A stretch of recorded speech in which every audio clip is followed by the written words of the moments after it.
Time now for Dear Rollie D on Weavy.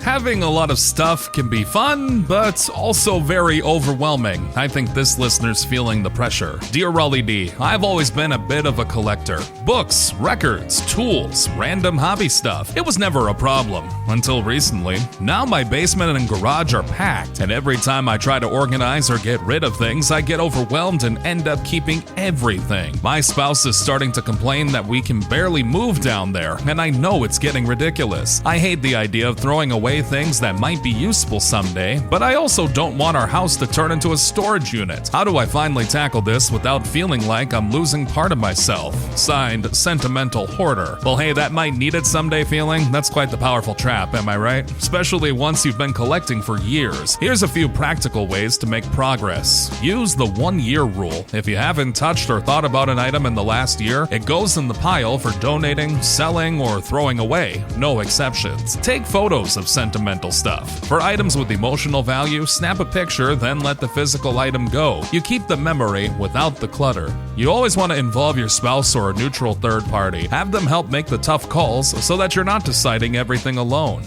I mean, at this rate, your basement probably qualifies for its own zip code. Hey, you're not losing part of yourself by letting go of stuff. You're making room for the life you actually want to live right now. Start small, be kind to yourself, and keep going. Future you and your spouse will be very grateful.